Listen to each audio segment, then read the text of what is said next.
Why? Globalization. Where you are going will matter less and less with time. And there won't be a spot on the earth eventually that you can go to find your salvation, if that's what you're looking for, in the bosom of a woman. Stardusk made a video called It's Over for Passport Bros, and as a subscriber of his, I wanted to take time, as someone who's lived abroad for quite some time, I believe he has too, to reply to the video. So we're going to do that in this video today. Over the years, I've made a number of videos covering the concept of geomaxxing, or what's come to be called these days passport bros. The terms change, but it's basically the same game. And it's a bit of a dead horse to be beaten, but I think there's some salient points to be made every now and then that go beyond the conventional ones. But let's start with the conventional ones. One thing I've said forever is that women are women.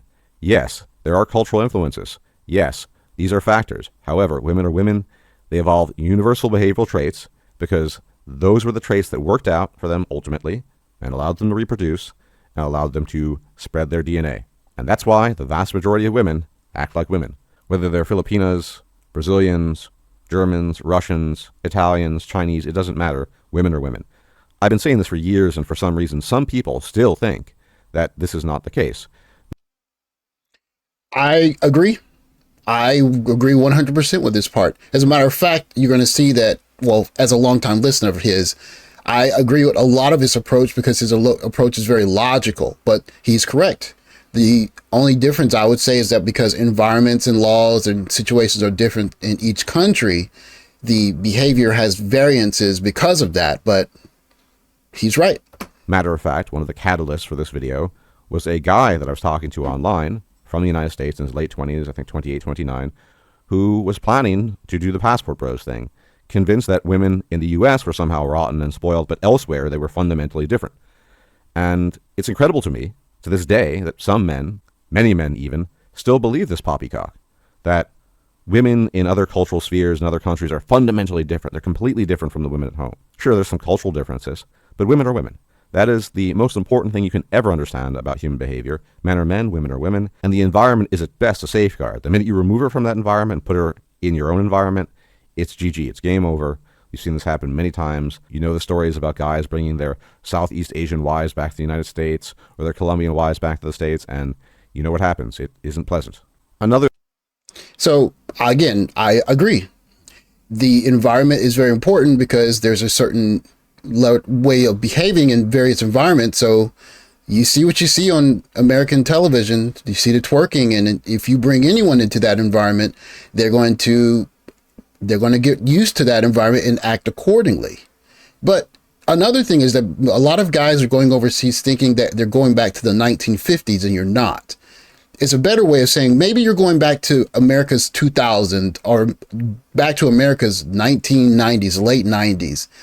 If you think that way, you might temper your expectations a bit in a more positive way, because if you're going back thinking you're going to go to I Love Lucy era, it's not like that. It's not. So you should go overseas with expectations that are appropriate.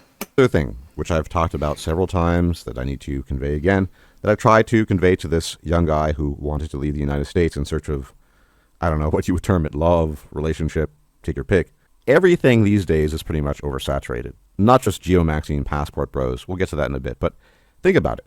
YouTube has become probably the most formulaic thing on planet Earth. If there's a topic, there are a bunch of videos covering it. And if you want to start a channel now, let's say, about X topic, if the topic's oversaturated, and most are, you're probably not going to make much of a splash. If you find something really niche, like, I don't know, butterfly collecting or bird watching, maybe. But the point is earlier was always better on YouTube. If you had started a channel about whatever topic 8, 9, 10 years ago, you'd be better off now because you would have had the momentum. And on top of that, you would have enjoyed the first mover principle. The originals on YouTube, many of them are still around and doing well today, not because they were great or amazing, but because they were the first ones. And the same can be said about geomaxxing and passport bros. The market out there, having observed and having talked to a lot of guys who actually experienced this stuff, is supremely oversaturated. When I was living in South Korea, about 2006 to 2008, it wasn't nearly as oversaturated as it is now. There was some saturation, not much. You go back even earlier. I remember being on a forum for expats in South Korea. There were guys there since the late 90s, early 2000s, and there was almost no saturation at that point. You found So he's talking about the fact that, well, basically things change. And so if a lot of people go somewhere, it's going to fundamentally change the location. And that's the truth. But that's, I think, and this is one place where I pull apart from him a little bit, is that change is inevitable. And so just like we go back to our old neighborhoods that we grew up in the States, and it's totally different, just the same way places that we migrate to or go to are going to change. That's just the way it is. If there's opportunity somewhere, people are going to flock to that place and take advantage of the opportunity. And when the place changes, then a different place opens up for opportunity. But I would say saturation is a bit of a stretch, because in terms of Americans, especially for Black Americans, there aren't enough of us to really saturate anywhere. So maybe we could saturate a small country like the DR, but what if there are, let's say 500,000 passport bros, and that's a very generous estimate. There are millions, billions of people and millions of places to go to. So it's very hard to saturate, but we'll continue. Fast forward to 2023, so many people are doing this. That means if you're trying to do what people did 20 years ago now, you're up against some stiff competition. What happens? The women react to the competition. They get used to it. It's not special anymore. Even if you are decent looking, white, tall, whatever, it's still increasingly become run of the mill, as opposed to something exotic, which it would have been 15, 20 years ago. So he's going to continue with geomaxxing, but I will say this, and I might revisit this point, is that if you're in a place where you have a 0.5 success rate, and you go to a place where you have a 5% success rate, tenfold success rate, then you're just going to have a better opportunity at finding someone.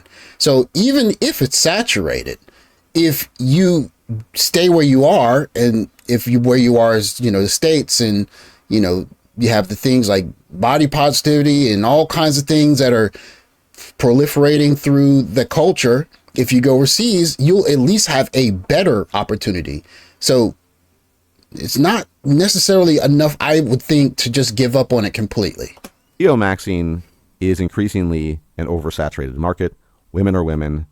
But the most important point I want to make in this video is more a point about globalization and the phenomenon, or rather the fact that countries are becoming more and more alike over time. Yes, there are still many distinctions. Yes, there are differences. I'm not claiming otherwise. But if you observe and talk to people, one of my favorite activities is actually conversing with people from other countries. Always enjoy the experience. And as you know, I have an interest in foreign languages, so that adds to it a bit. And in any event, I talk to people and I learn, oh, wow, it's like this in this country. Oh, it's not quite the way I thought. It's quite similar to, say, the West. And many people don't realize that.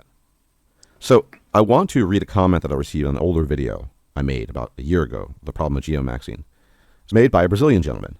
Now, Brazil is an interesting country. It's one of the more popular destinations for certain types of geomaxxers, although arguably Southeast Asia is more popular, but still Brazil is pretty popular. And I've never been there, and the only thing I know a lot about when it comes to Brazil would be the ecology of the Amazon rainforest and the fauna there. So he's going to talk about Brazil a little bit, and here he's going to make a really good point. And I think it's very important for people to take heed to this point because it's spot on. But I have talked to a lot of men over the past 10 years from Brazil. And it's just one example of a country that to a geomax or a passport bro from the United States, Canada, maybe the UK, is presented as the promised land. This place where women are women, women are feminine, and men are masculine. But perceptive Brazilian men, the ones I've talked to over the years, really have a different view. So somebody left a comment not too long ago on this older video, a Brazilian, and I want to read it off to you. Here's the quote. "You have no idea how terrible the anti-male laws are here. It's actually imported from the U.S. However, in Brazil, there's a saying that everything you plant grows, and it grows with carnivore mutations. Laws may be a copy of the U.S. laws, but ours are much, much worse. Here, a girl can say you abused her with no evidence whatsoever. You go to jail as a preemptive measure while you wait for due process. Then you get R'd in jail. There's this culture in Brazil that every R'ist is R'd by other prisoners multiple times. Then you get HIV/AIDS from the prisoners. After that, you go through a trial to prove you're innocent. The man is guilty until proven otherwise. If you prove you're innocent, nothing happens to the girl who lied, and you have to live with AIDS for the rest of your life. If you are famous and rich, there may be more careful examination before they send you to prison, but your life is destroyed anyway." Now, much of this seems like hyperbole and exaggeration. You should probably take it with a grain of salt. However, much of the statements he's making seem to be corroborated by guys I've talked to from Brazil, smart guys from Brazil, who are far more critical of the culture than most people typically think. And I've Yeah. He's talking about how, when people go to certain countries, especially when they haven't done their homework and you don't really know what you're getting yourself into, or at least in terms of how you can protect yourself with the laws, sometimes you can get into situations that are much deeper, or you don't have the kind of legal protections that you would assume that you do. And so he's going to make his point, which I 100% agree with. You got to know the laws. You got to know what you're going and how they handle stuff. That is paramount. heard similar things, not to this degree, from these guys, that the laws are not too dissimilar in Brazil than they are in the United States. And I've also heard similar things from other Latin Americans. And whether or not this is ultimately caused by American culture or some other phenomenon, globalization will see to it that wherever you go, you're going to end up in a very similar situation over time. Remember what I said about YouTube? YouTube is the most formulaic it's ever been in mid-late 2023 because the more time passes, the more oversaturated things become. The same with geomaxxing and the same with globalization. I still have a few contacts in South Korea, and let me tell you, it is completely different from what it was almost 20 years ago when I was there. Different is expected.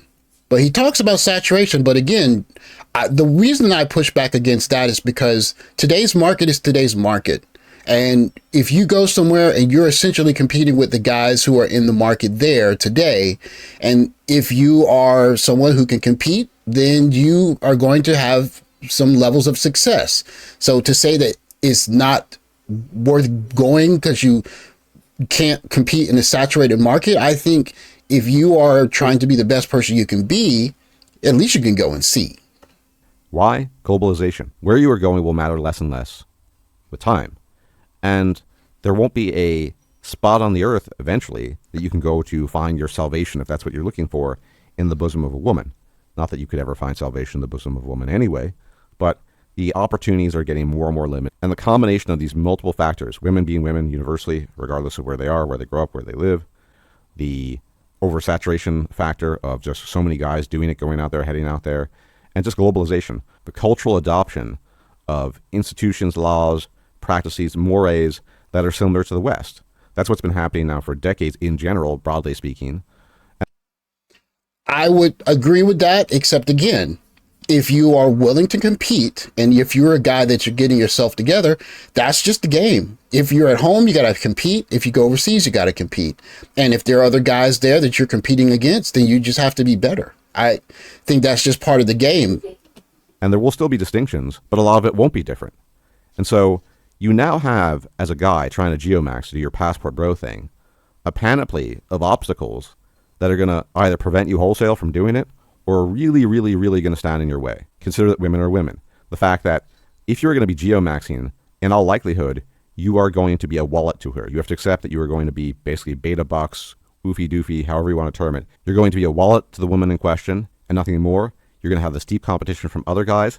And then on top of that, you have possibly laws that you're not familiar with because A, you're not from the country, B, you don't speak the language. That's something I brought up multiple times.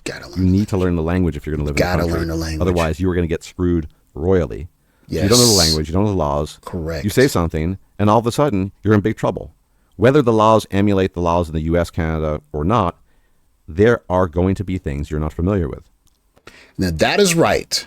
Now, if you learn the language and you get into a situation and you can walk into a lawyer's office and you can have a basic conversation with that lawyer in that first language, and even if you're in make a court appearance and you can represent yourself properly in their language, that's going to buy you some points. So if you're going to countries with zero language ability, just know that you are at the mercy of whatever lawyer is going to do you a solid.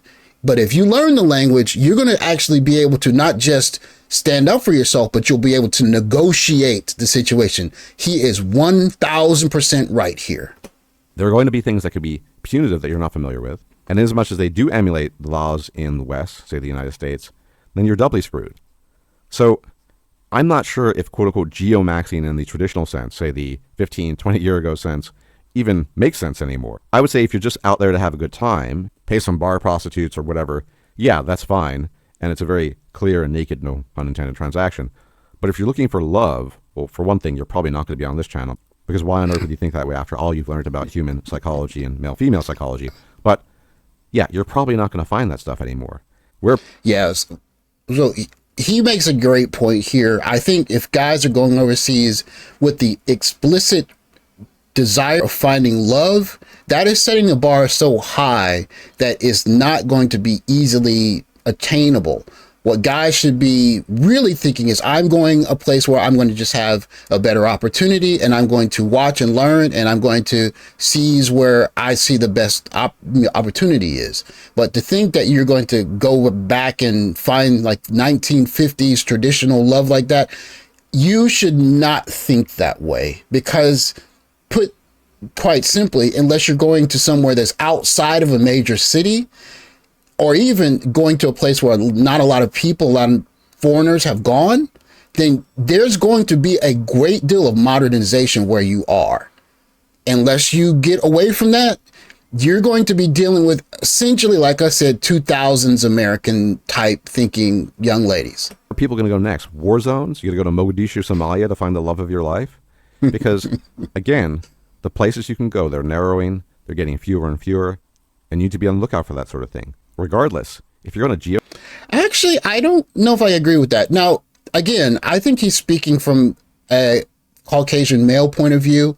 But one thing that's the case, at least for a lot of black men, is that we haven't traveled as much as many other races. So we haven't had an opportunity, one, to see other places, and two, to be seen in other places. And so for the very small group of guys that are thinking about expatriating or going overseas, I don't know if oversaturation should be a reason to stop you from going. Geomaxx, you need to know that you will be a wallet to her and probably nothing more. You don't share a language, you don't share a culture, you don't share really anything. That's the only thing you can entice her with is going to be your wallet. Because let's be honest, if you are a very attractive and popular guy in, say, the United States or the UK, it's unlikely you would have left the country in the first place to go and geomaxx to find your fortune. So yeah, be prepared. Well, again, he's speaking from his point of view, but in terms of the money thing, I think he has a very good point there. If you're going overseas and you don't have the speaking ability, you're literally at the mercy of whoever can speak your language. And that will certainly make you a target, especially if you go into night spots. If you can get a hold of the language and you can kind of fill yourself out around where you are, then it's going to be a huge advantage that a lot of guys are really taking advantage of. Prepared to be a wallet and be prepared to deal with all the stuff that I've mentioned. There is increasingly no place left on Earth that is safe, and that's just something you're going to have to learn to accept one way or another. He makes a good point about saturation, but I would think from his point of view as a Caucasian male, from what I understand, he's probably seen multiple places get kind of raided, if you will, by, Caucasian men who came looking for what other Caucasian men came for looking for 10, 15 years ago, and he saw places change. But one advantage I think black men have is we historically have not traveled as much.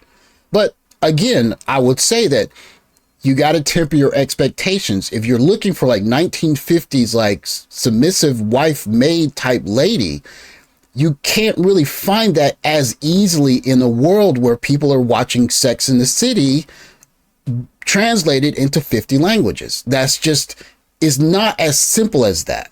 Now, if you temper those expectations and you get someone that's more cooperative and they're willing to work with you, that's what you should be looking for. And if you do something like learn the language where you can set yourself apart and get away from the touristy areas, you give yourself a better chance of finding that. And I think that's what Passport Bros should be thinking about. Not going overseas, finding a 9 that cooks and cleans and she waits on me hand and foot and I can trust her, because yes, you could possibly find that, but she might be running game on you. That's why if you learn that language, you get a circle of people and you fit yourself into the language, you can find a situation that's probably going to work for you. So with that said, if you are a bit discouraged in terms of maybe thinking, oh, it's oversaturated or there's no chance for me, I would say if you are willing to, should I say, fit yourself into the language, or should I say assimilate, you're going to have a better chance of finding something that's worth being there for. But the mistake I think a lot of guys make is they don't truly make the investment in learning the culture and the language before they go girl hunting. Because if you do the girl hunting first, you're probably going to get someone that speaks English. But if you do the girl hunting later, you're probably going to have a better chance of finding your match for your identity in that country. I agree about 95% of Stardusk, but I don't think the market is saturated because it's just change. I would just call it change. Anyways, thanks for watching. Like, subscribe, comment below. I'll catch you guys in the next video. Take care, guys.